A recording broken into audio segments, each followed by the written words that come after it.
this is my stepping stone into being strong, into understanding that food is fuel, and to knowing that like my macros are my macros and I am going to eat them because they make me feel good, they make me look good. And I think you really helped me mentally in that aspect.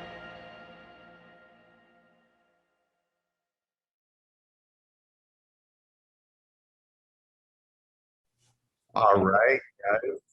Thank you for joining us. I'm here with Anna, and today's topic is going to be a juicy one, drinking and partying. The good old drinking. I feel like this is a good one to speak of. I just turned 40. Obviously, you popped down for my Was birthday. so fun. I did drink, which I usually don't drink that often. So, and every time I do, I just think, my God, there's no way I could ever did this and compete. Right. Now everyone's a little bit different. When Mhm. you're younger and not 40 years old, that might be a little easier to pull off. Did you drink much during the season or maybe even the off season, or did you kind of stay um, pretty grounded most of the time? So for me, like I have like a very like fine line where like off season, like on weekends, occasionally, like if there's something going on, I'll go and like I would say I usually in the past I was a lot more very like strict about it. I would like track it before. I would take my own water bottle to parties and I would put my own vodka in it and I'd be like, all right, this is what I'm drinking, like no more than that. Um, and until like it wasn't until like my last off season where I was like, okay, like I can finally like enjoy my off season. Like I have two intuitive days. I don't have to go ham. I can literally drink till satisfaction, eat till satisfaction, just feel absolutely like great. And like going into a prep, I think that's definitely mentally more relieving because you know you enjoyed your time, you know you didn't miss out on anything. And then starting into my prep, I cut out all alcohol, all beverages. Like I know a lot of people, like I have some competitor friends who really do want a glass of wine at the end of the night, and that's just something they make sure to include in their macros. For me, like I just like my strict so like plain like food, and I just think it works best for me. And I will say, like, it is hard for being 22, especially because I turned 21 last year and I started a prep as well. Like, it's hard for your peers to understand, like, oh, why can't you go out? Why can't you drink? And like, I'm that type of person who's like, no, I can still go out and like, I'll bring like my monster or my rain or with something with me. So I'm sipping on something. And I'm like a ball of energy. So I feel like I could still have all the fun in the world without the alcohol.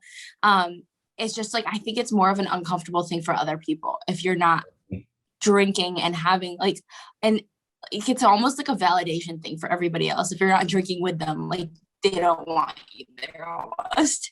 But I do think my friends like are very understanding in the sense that like, oh, okay, like she can just DD, and I think that it works like for the best of both worlds for everybody.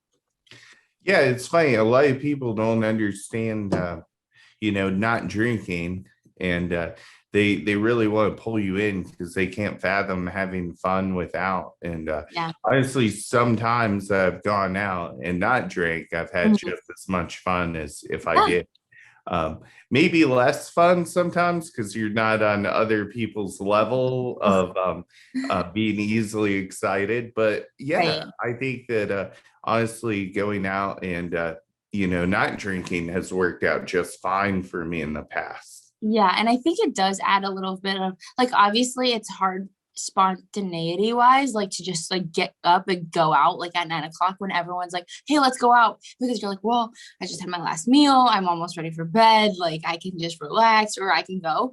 So I think like this prep I've been a lot better about just like, yep, I'll be there. Like I'm coming. And I'm just like, just because I know my structure at this point, it's nothing new to me. Like I've done it, my peers have seen me do it, so there's not, it's just like you just go, you have a good time, you see your friends and they appreciate it at the end of the day, like when you show up versus like not. Absolutely.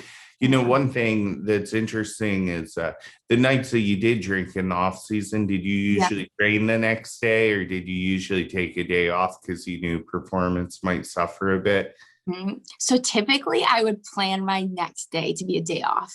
um I used to be that girl who's just like, I have to go train. I have to go train. And they sit in the sauna for hours and sweat it all out. I got to do cardio. But honestly, like, I would have the shittiest workouts after because I'm like, I went out and, you're obviously the next day not going to feel your absolute best. So now, if I were to go out and drink, my next day is a scheduled rest day and I feel great about it, enjoy my off day, and just know like the next day after that is going to be just as great and training wise.